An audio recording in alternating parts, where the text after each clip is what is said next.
Your relationship is massively important in your life, so it's critical to keep some fundamentals in mind when navigating it. Let's look at one of those key fundamentals right now.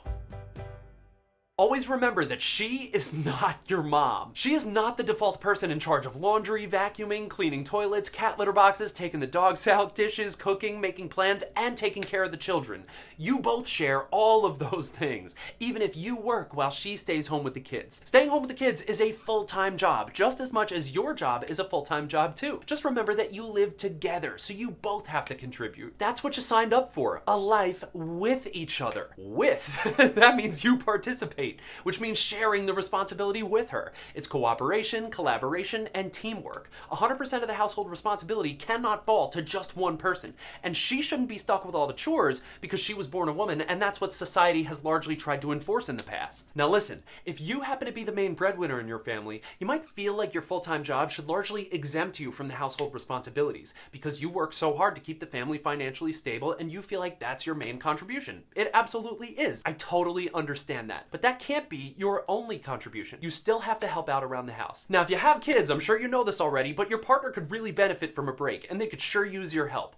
And another important thing here is that your kids need to see you participating so they get trained up properly. It's an important part of their development. Now, if you don't have kids, but you're still the main breadwinner and your partner's just home more often than you are, let's say you work full-time and they work part-time, or you work full-time and they're going back to school for something, I understand that in that case, it kind of feels like they should do more stuff at home, and maybe that's true, but it still does not afford you that get-out-of-jail-free card as far as the household responsibilities go. It does not mean that you shouldn't be helping. It just means that maybe they take on a little bit more than you, but you still contribute. In both scenarios, kids or no kids, you should be cracking away at the homestead stuff too. It might be less than the other person, but you still have to do it. All right, back to the chores themselves. So how do we balance the chore sharing and household responsibilities here? My advice is to figure out who doesn't mind which chores and then make those chores that person's main chores. Maybe she hates litter boxes, but you don't mind them.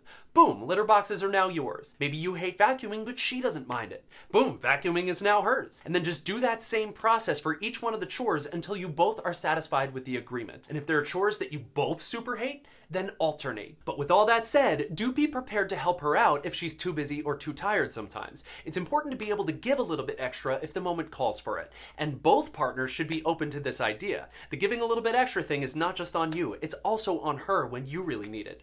Aim for balance, but help the other person when they need it, and reciprocate as appropriate. Just don't get stuck in a pattern of your significant other doing everything, because that's how resentment builds in her, and you do not want that. Let me be perfectly clear. Even if you work all day and you come home and you're totally exhausted and you don't have energy to help at all, I totally understand that. But please listen to me here. You still have to do something sometimes. Your job can be completely exhausting, but that doesn't give you that get out of jail free card for the rest of eternity. You still have to find a time to help when you can. You wanted this woman for the rest of your life. Now, with that in mind, is it really so hard to give at the end of the day? It shouldn't be. You're not exempt from helping unless you're sick or you have an actual broken arm. That's about the only thing I can think that would exempt you from any of this. There should be more equality at home with the chores. And I promise you, it's really not as hard as you think. The energy that you think it's gonna take is not nearly as much energy as it will actually take. But even if it was, isn't your partner still worth it? Take it from someone that's been there and learned this lesson. I now help out with the chores around the house. I know, give me a blue ribbon for that one. Should have been doing it all along, but it took me some time to learn that lesson. And one of the things that kept me from doing that was thinking that I was going to be burning all this energy that I didn't even have to invest in that thing. Well, now that I help, I realize that it's almost no energy at all. It's really just about willpower, which I know you have. So put it to good use. All right, so you got to shovel some cat litter every once in a while and take the trash out now and again. Is that going to break you as a man? Do you not have the strength and the gumption and the selflessness to be able to contribute like that for the sake of your relationship? I know enough about you at this point to say that you absolutely do have those things because you're here and you're watching this video trying to grow as a man, to try to be more of what your woman needs from you. I'm so proud of you for that, and that's how I know that you and I would be friends. You're going to be able to find it in yourself to contribute the way your woman needs you to contribute. Just remember to help her around the house. She's not your mom, and it's not going to kill you to give like this in your relationship. It's only going to help. I also just want to mention that decompression time after work is allowed for both you and for her. You get home from a long day at work and you're totally exhausted, don't want to help or don't have the energy to help right then and there? Okay, okay, to some extent, that's completely valid. Just chat that out with your partner. Agree on a reasonable amount of decompression time, and then go relax and enjoy that decompression time. Sometimes it's gonna be 20 minutes, sometimes it's 2 hours, and sometimes it's the whole night. But when you reach the end of that agreed upon decompression time, come back ready and willing to help. And remember that she gets that decompression time too. So offer that lovingly whenever she asks for it, or when you know that she really needs it. You know that look on your partner's face when she really, really needs the night off. You're gonna get a lot of credit for that. Aren't you super thankful when she lets you take the night off? Just do that for her every once in a while. Now, just a warning here. If you find yourself getting home from work and playing video games all night, knocking out beers left and right, and going out with the boys and never cooking, never cleaning, and leaving everything to her, that's not decompression time.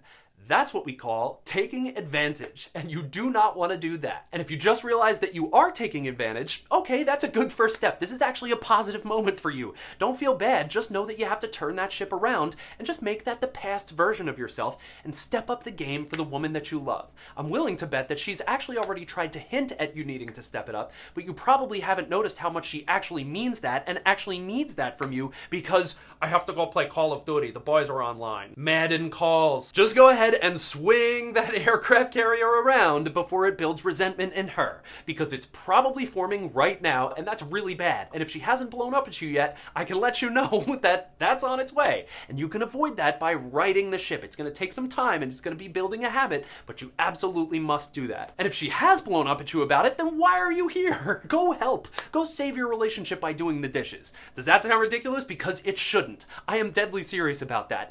Doing the dishes can actually save your relationship. Please take me seriously there. It did take me a while to learn this lesson over some time, so I wanted to be able to pass this on as a bro favor to you just to help keep you out of the doghouse. You're welcome. And to the ladies, if you have anything to add here, just go ahead and comment down below and help enlighten us. The men watching this video are men who listen and want to do better, so please help us do that. Now, this is not the only fundamental point that you want to keep in mind in your relationship, obviously, but it is a good reminder for the foundation of it. So I hope this idea is helpful to you, and I wish many happy years to you and your wonderful partner. Remember, do something that makes the world a better place this week. People need you. You are the better echo. Subscribe, like, get a sticker at the link below, or watch another fundamental relationship reminder right here, and I'll see you next time.